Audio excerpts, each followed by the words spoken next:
Hello everyone, my name is Alexander Lopez, and today I want to show you how art reflects what society values most. So this is my analysis from ancient civilization to the Gothic area. Gothic area. So let's start. Well, the civilization reflected through art. When we study ancient civilization, we see that art can reflect many parts of society, such as power, government, religion, culture, and daily life. So, for this presentation, I choose ancient Rome, as you can see over here, because I believe it represents all of this, better than any other ancient civilization. Roman buildings, statues, mosaics, and paintings show how people live, what they believe, and how their society works. So together they give us a complete picture of ancient Rome.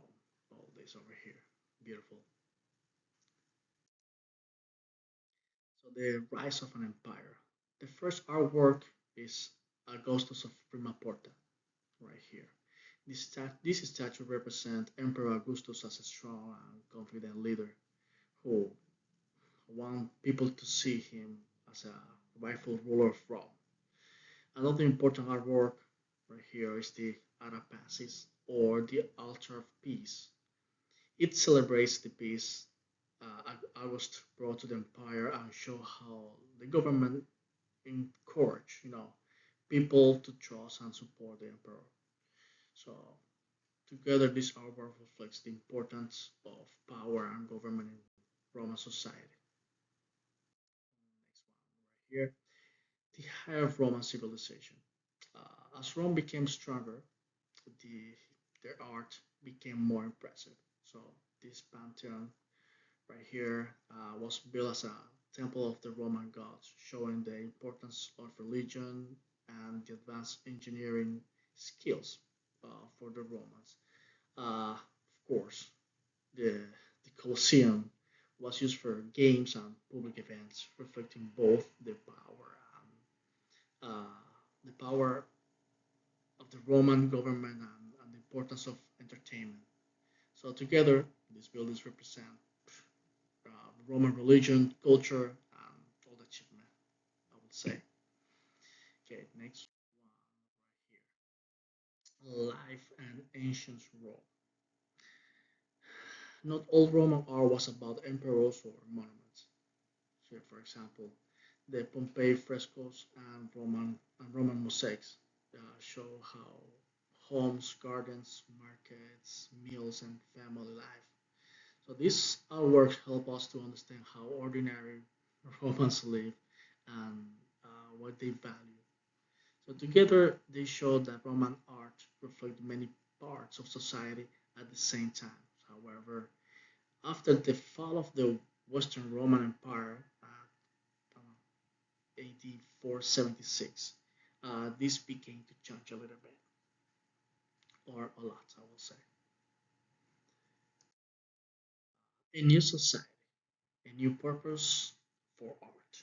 So, after the fall of the Western Roman Empire by AD 476, European society changed in many ways. So, the Christian Church, sorry, became the most powerful institution, so changing the purpose for art. So, instead of reflecting power, government, uh, government culture, and daily life, most works you can see here more work focus on religion in this time. So the Bayeux Tapestry, sorry for my the way to say. So there's an important historical story while reflecting the influence of Christianity. So the other side here, the Book of Kells was created um, to preserve and teach the Christian faith. So these artworks show that medieval story. So this show the medieval society. Sorry, I'm just checking the pictures again. Beautiful.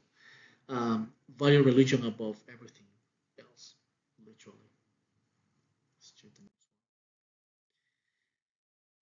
this part. The church as the center of art. So as the church became more powerful, art became more important. So way to teach Christianity, more important way to teach Christianity. So many people could not read. So paintings, sculptures, and churches explained by Bible stories and Christian belief.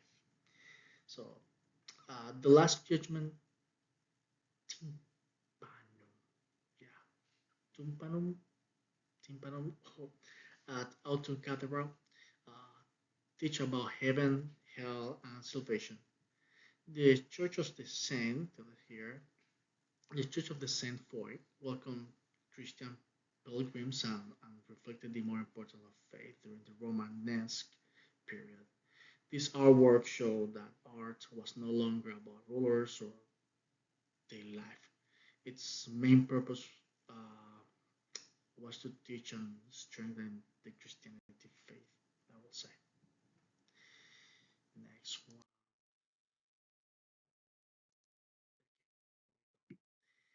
Here we go now. You can see the change here, the Gothic transformation. So during the Gothic period, churches became taller, brighter, and more detailed. So, but the purpose remained being the same, just outside, I will say. You can see here the Cologne Cathedral represent the Gothic style, which is taller. Sorry, here style, which is tall tower, pointing arch, and impressive height. The beautiful stained glass window on the other side of stained Saint Chapel, right here, fill the church with colorful lights and help tell the Bible stories. Although Gothic architecture look very different from Romanesque churches, it still reflects the most important value of society. Is faith in God. That's it. The style changed, but the message remained just the same. Nothing, nothing else. Next one. And why is some art preserved? That's a good question. So many ancient and medieval artworks still exist because they were built with strong materials like stone and concrete. Buildings such as the Pantheon, you can see right here, um, the Colosseum, and the Cologne Cathedral survived for centuries because of their construction, of course. Still, still there. Religious work like the Book of Kells, right here. We carefully protect the church by churches and monasteries. So today these artworks are preserved because, sorry, today these artworks are preserved because they help us understand how people live, what they believe, and what they value. Why some art is lost? Uh, well, in my opinion, not type of actually disappeared. So what changed was the focus of art as a society change. During the Middle Age, art centered mainly on religion, but modern society values many different things. This is why I choose Ansis Roman for this presentation, and Roman art reflect power, government, religion, culture, and daily life, making it, in my opinion, the ancient civilization most similar to our world today, actually. Um, Religion is still important for many people, uh, but modern society also values political system, social status, health, personal growth, and daily life. Because our values are more diverse, modern art also reflect a greater variety of ideas. So these assignments help me understand that art is much more than paintings and sculptures. It records what people value in every period of history. Today, digital art, photography, videos, and social art media documents our architecture, culture, daily life. important events and events, natural disasters. So I believe these digital records will become the artist, the artistic legacy that future generations study. The main themes I see in modern art are technology, identity, culture, communication, and personal expression. Most importantly, I learned that art changed because society changed. Um, and every generation lives its story through art. That's it. You can see here all decided. Thank you very much for listening. Have a good one.